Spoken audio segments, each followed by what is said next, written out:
नमस्कार, जय जोहार। आप सभी को स्वागत है छत्तीसगढ़ राउंडअप पे और हमारे सारे सब्सक्राइबर्स को happy Dhanteras and a very prosperous Diwali ahead.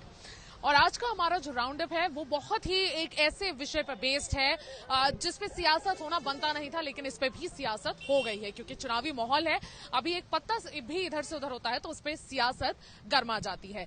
कल बृजमोहन अग्रवाल जो बीजेपी के बहुत वरिष्ठ नेता हैं, 7 बार के विधायक हैं, 3 बार के कैबिनेट मिनिस्टर रह चुके हैं, वो अपने जनसंपर्क के लिए कल रायपुर दक्षिण के कुछ इलाकों में गए थे। इनफैक्ट सदर बाजार में गए थे और वहां वो गए थे और वहां बहुत जोरों शोरों से उनका स्वागत हो रहा था। बहुत जन सैलाब उनके लिए उमड़ आया था उनके सपोर्ट में। उन्हें छत्तीसगढ़ पॉलिटिक्स का रॉबिन हुड भी कहा जाता है क्योंकि वो सभी वर्ग की हेल्प करते चलते हैं और बीजेपी हो या कांग्रेस सभी जगह उनके रिलेशनशिप्स काफी अच्छे हैं। तो वो बियॉन्ड पॉलिटिक्स बृजमोहन जी की जो ये इमेज है वो उसी का कल हमें एक रिस्पॉन्स देखने को मिला था। हम भी क्योंकि वहां पर गए थे उनके इंटरव्यू के लिए और हमने देखा कि बहुत सारे लोग विमेन स्पेशली आके उनसे मिल के जा रहे थे और अपनी रिक्वेस्ट प्लेस कर रहे थे। लेकिन जब वो अपने जनसंपर्क कर रहे थे, जब वहां फटाके बहुत ज्यादा फूट रहे थे, जगह जगह वो जाके हर एक घर में उनको वोट करने की रिक्वेस्ट कर रहे थे, तब एक कहीं से उन पर हमला हुआ। इनफैक्ट तब उन पे एक ऐसी सिचुएशन आई कि उन पे हमला किया गया कहीं से और उनकी जान जोखिम में आ गई थी। और इनफैक्ट ये जो पूरा सिचुएशन हुआ ये काफी भयानक था क्योंकि वो एक एल्डरली मैन है जो जगह जगह बहुत ज्यादा एनर्जी का यूज करते हुए जगह जगह जा रहे थे, लेकिन तभी बीच में कहीं से उन पर हमला होता है और इस चीज पे बीजेपी इतनी आक्रामक हो जाती है कि प्रोटेस्ट पर बैठ जाते हैं बृजमोहन अग्रवाल जी। पूरे रात तक बृजमोहन अग्रवाल प्रोटेस्ट में बैठा रहा। उसके बाद प्रोटेस्ट में बैठने के बाद उनके पूरे सपोर्टर्स के साथ उन्होंने ये डिमांड किया कि ये जो एजाज ढेबर हैं, एजाज ढेबर रायपुर के होने वाले मेयर हैं, लेकिन उनका जो ये पूरा रिलेशन यहाँ पे निकल के आता है वो बड़ा इंटरेस्टिंग है। मैं आपको बता दूं, एजाज ढेबर रायपुर के मेयर हैं और इनफैक्ट वो भी रायपुर दक्षिण से बृजमोहन अग्रवाल के अगेंस्ट टिकट मांग रहे थे कांग्रेस से, लेकिन कांग्रेस ने उनको टिकट ना देकर एक महंत पे अपना ट्रस्ट प्लेस करना ज्यादा सही समझा और महंत रामसुंदर दास पे अपना ये दाव खेला। इनफैक्ट महंत रामसुंदर दास जो दुधारी मठ है यहाँ छत्तीसगढ़ का, रायपुर का, बहुत ही पॉपुलर, वहां के 35 साल के महंत रहे हैं और उनका भी अपना एक जन आधार है और इनफैक्ट उनकी भी अपने एक हिंदू जो वोट्स हैं वो कांग्रेस अपनी तरफ करना चाहती थी, इसलिए महंत रामसुंदर दास को वहां से उतार दिया गया। ऑल्दो महंत रामसुंदर दास रायपुर से नहीं लड़ना चाहते थे, रायपुर दक्षिण से वो बिल्कुल नहीं लड़ना चाहते थे, वो कहीं और से किसी और जगह से वो अपनी टिकट एक्सपेक्ट कर रहे थे, लेकिन जब उन्हें टिकट मिल गई उन्होंने स्वीकारा और अब वो चुनावी मैदान में उतर गए हैं।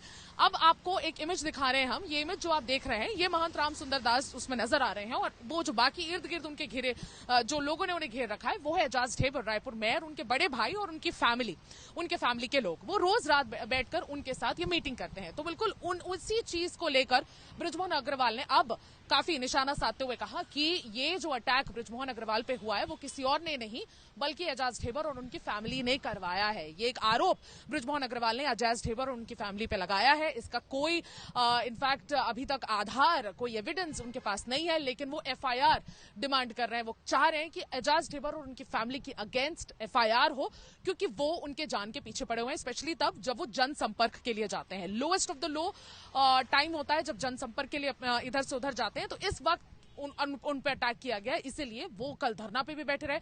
बहुत देर रात तक धरना पे बैठने के बाद उन्होंने एफआईआर की डिमांड की। अब पुलिस इस पूरे मामले पे इन्वेस्टिगेशन शुरू कर चुकी है, इंक्वायरी चल रही है, लेकिन कितना क्या होगा वो एविडेंस मिलने पर ही पुलिस अपने आगे का जो फ्यूचर कोर्स ऑफ एक्शन है वो डिसाइड करेगी। लेकिन अभी तक तो ये है कि एजाज ढेबर और उसकी फैमिली जो है, जो मेयर है जो रायपुर के, उनकी फैमिली ईडी के रडार पे बहुत लंबे समय से है।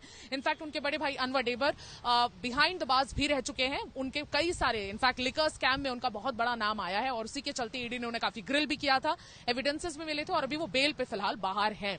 और इनफैक्ट इनकी पूरी फैमिली रायपुर में उतनी ज्यादा पॉपुलर भी नहीं है, इनफैक्ट इनफेमस है, क्योंकि आप एक वीडियो देख पाएंगे अभी इसमें अनवर ढेबर के बेटे, एजाज ढेबर के रिश्तेदार, रायपुर मेयर के रिश्तेदार और उनके बेटे काफी अभद्र भाषा का इस्तेमाल करते हुए नजर आ रहे हैं और किस तरह से वो कह रहे हैं कि अगर उनको कोई भी छुएगा तो उनके चाचा मेयर हैं वो तड़ी पार करवा देंगे। तो बिल्कुल इस तरह से ऐसी एक इमेज पूरे ढेबर फैमिली की रायपुर में है और इसी की वजह से बृजमोहन अग्रवाल को एक मौका मिल गया कि ढेबर फैमिली पे अटैक करने का, वो भी तब जब इलेक्शन बिल्कुल सर पर है और इलेक्शन के चलते ये जो जितनी भी कार्यक्रम है ये सारी चीजें हो रही होती है।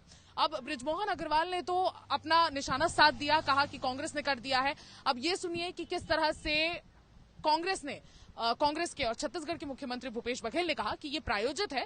बृजमोहन अग्रवाल खुद ही एक ऐसे व्यक्ति हैं, एक ऐसे गुंडे हैं जिन पे कोई अटैक नहीं कर सकता। आइए देखते हैं भूपेश बघेल ने एग्जैक्टली क्या कहा। बृजमोहन अग्रवाल पे कोई हमला कर सकता है भाई, जिससे उस समय याद करो 2000 में नरेंद्र मोदी जी पर्यवेक्षक के रूप में आए थे और बृजमोहन अग्रवाल एकात्म परिसर में जो गुंडागर्दी किए तो नरेंद्र मोदी जी को टेबल में घुस के छुपना पड़ा था।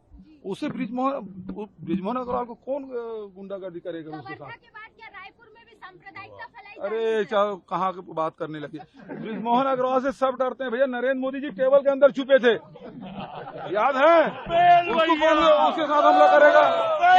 ये प्रायोजित है सर। जी बिल्कुल। अब ये भी सुन लीजिए कि बृजमोहन अग्रवाल कल कैसे धरने पे बैठ गए थे और वो धरने पे बैठे हुए उन्होंने क्या कहा। ये सब अनवर ढेबर और एजाज ढेबर के लोग थे जो महंत जी के पीछे रहकर पूरे चुनाव का संचालन कर रहे हैं और वो चुनाव को शांतिपूर्ण ढंग से नहीं होने देना चाहते। हमने पहले भी शिकायत की है, हमारे सैकड़ों कार्यकर्ताओं को फोन कर धमकियां दी जा रही हैं और उनको कहा जा रहा है कि कांग्रेस का काम करो, नहीं तो हम तुम्हारे घर तोड़वा देंगे, हम तुम्हारा धंधा बंद कर देंगे, हम तुमको नौकरी से निकाल देंगे, ऐसी धमकियां दी जा रही है। जी बिल्कुल। ये जो था ये बहुत ही छोटा सा मुद्दा था, लेकिन ये इसको बहुत बड़ा मुद्दा रातों रात बना दिया गया और बहुत बड़ा मुद्दा बनने के बाद अब सियासत में भी हलचल हो चुकी है। एक मुद्दा बनने के बाद ये आरोप प्रत्यारोप भी शुरू हो गया। अब देखना ये इंटरेस्टिंग होगा कि बृजमोहन जो डिमांड करें वो आखिरकार होता है कि नहीं। आज के राउंडअप में बस इतना ही। मैं सुमी राजपुन वीडियो जर्नलिस्ट राघवेंद्र पांडे के साथ विदा लेती हूं।